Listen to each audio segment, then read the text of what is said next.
नमस्कार विद्यार्थियों। आज हम बीए पाठ प्रथम के प्रथम प्रश्न पत्र भारतीय संस्कृति के मूल आधार का अध्ययन कर रहे हैं। और मूल आधार के अध्ययन में सर्वप्रथम हम देखेंगे कि भक्ति आंदोलन और सूफी मत क्या था। भारत सदैव ही धर्मों और संप्रदायों की आश्रय स्थली रहा है। सभी सिद्धांतों और दर्शन का मूल उद्देश्य सांसारिक दुखों और अज्ञानता से मुक्ति पाना है। ईश्वरीय ज्ञान में से वंचित होना ही मनुष्य के दुखों का मूल कारण है। धार्मिक दर्शन के माध्यम से मानव ईश्वरीय ज्ञान प्राप्त करते हुए सुख का अनुभव करता है। धर्म के अंतर्गत मानव जीवन का अंतिम लक्ष्य आवागमन के चक्र से मुक्ति पाकर मोक्ष प्राप्त करना है। परंतु यह मुक्ति का मार्ग विभिन्न धर्मों, विभिन्न संप्रदायों में भिन्न भिन्न बताया गया है। हिंदू, जैन, बौद्ध आदि धर्मों का विश्लेषण करने पर ज्ञात होता है कि धर्म का समय और परिस्थितियों पर प्रभाव अवश्य पड़ता है, जिससे कि उसकी उपासना और अर्चना में भी परिवर्तन आ जाता है। यह प्रश्न उठना भी विद्यार्थियों स्वाभाविक है कि इस भक्ति आंदोलन की प्रेरणा कहाँ से प्राप्त हुई। यह प्रश्न विद्वानों के लिए एक मत्य का नहीं है, किंतु अधिकांश विद्वानों की मान्यता है कि भारत में इस्लाम के आगमन पर हिंदुओं और बौद्धिक आध्यात्मिक प्रतिक्रिया भक्ति आंदोलन के रूप में प्रकट हुई। भारत पर मुस्लिम आक्रांताओं की विजय के बाद हिंदुस्तान का अस्तित्व भी संकट में पड़ गया तथा निराशा और पलायनवादिता की जो भावना हिंदुओं में कर गई थी, वह भक्ति भावना के विशेष प्रसार में सहायक हुई। मध्यकाल में यह भक्ति आंदोलन बहुत ही व्यापक हो गया और लगभग उत्तरी भारत में भक्ति का स्वर गूंज उठा। वस्तुतः मध्यकालीन राजनीतिक परिस्थितियों ने भारतीय जनजीवन में एक नवीन चेतना का बीजारोपण किया, जिसके लहलाते एवं विशालकाय पादक वृंदों से आच्छादित भक्ति की शीतल छाया में नवीन संस्करणों का उदय हुआ। वस्तुतः भारत में विद्यार्थियों इस्लाम के आगमन पर निरंतर इस्लाम के घातों प्रतिघातों से हिंदू संस्कृति का ज्वलंतमान दीपक हीन और मंद प्रतीत होने लगा। उस समय भारत के हिंदुओं में अनेक संप्रदाय प्रचलित थे। कोई भी हिंदू धर्म की रक्षा करने में समर्थ नहीं था। ऐसे में शुष्क राजनीतिक वातावरण में हिंदू धर्म के ऐसे स्वरूप की आवश्यकता हुई जो बाह्य आडंबरों से मुक्त हो और निम्न वर्ग को अपनी ओर आकर्षित कर सके तथा इस्लाम के अत्याचारों से पीड़ित हिंदुओं के आत्मविश्वास और आशा का संचार कर सके। मध्यकालीन भक्ति आंदोलन में इस मांग को पूरा भक्त संतों की अभिव्यक्ति से सांस्कृतिक चेतना में पुनः आशा और विश्वास की फूलचड़ी झड़ने लगी। भक्ति आंदोलन और इस्लाम।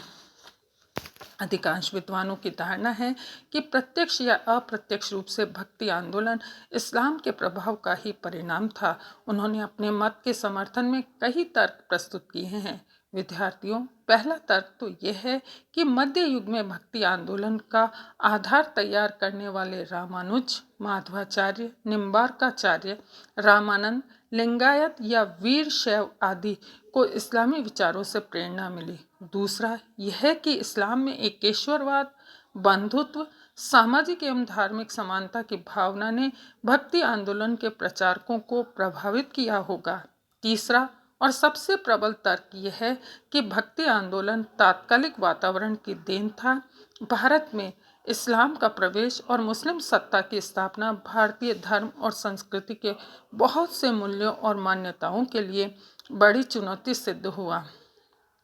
मुसलमानों ने पवित्र मंदिर और देव मूर्तियों को ध्वंस कर गो ब्राह्मणों की हत्या करके हिंदुओं के धार्मिक विश्वासों पर प्राणघातक प्रहार किया।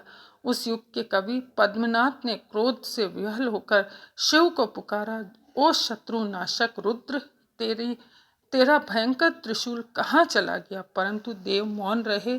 उस युग के योगी, तांत्रिक, सहज यानी और नागपंथी भी अपने समस्त सिद्धि रिद्धि टोने टोटके मुद्रा मंडलों से इस्लाम के अत्याचारों से जनता को बचाने में असमर्थ रहे। अतः स्वाभाविक रूप से भारतीय जनता का प्रचलित धार्मिक संप्रदायों और विश्वासों से विश्वास डगमगाने लगा। राजनीतिक क्षेत्र में पराजित हिंदुओं के लिए पलायनवाद के अलावा अन्य कोई विकल्प नहीं रह गया। इस प्रकरण के निराशापूर्ण वातावरण में जनसाधारण को आध्यात्मिक शांति प्रदान करने के लिए भक्ति का सहारा लिया गया।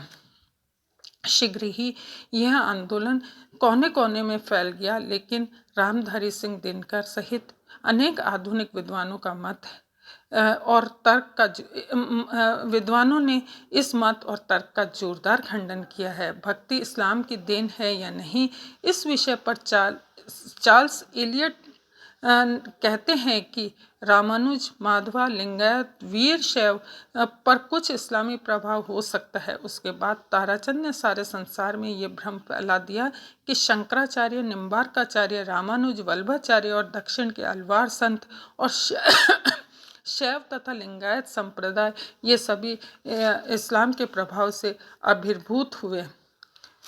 ऐसा मानना स्वामी शंकराचार्य के गुरु गोविंदाचार्य थे और गोविंदाचार्य के गुरु गौड़पादाचार्य थे। गौड़पादाचार्य ने मांडुक्य उपनिवेश पर जो कारिका लिखी है, उसके चतुर्थ प्रकरण के आरंभ में बुद्ध की वंदना की गई है।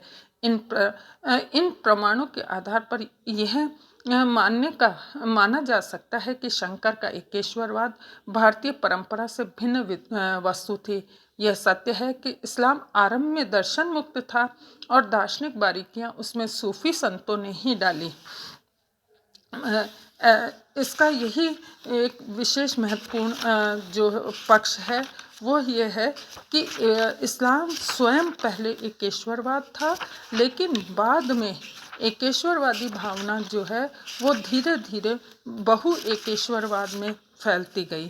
और यही कारण है कि भक्ति आंदोलन के संतों पर इस्लाम का कोई विशेष प्रभाव नहीं पड़ पाया।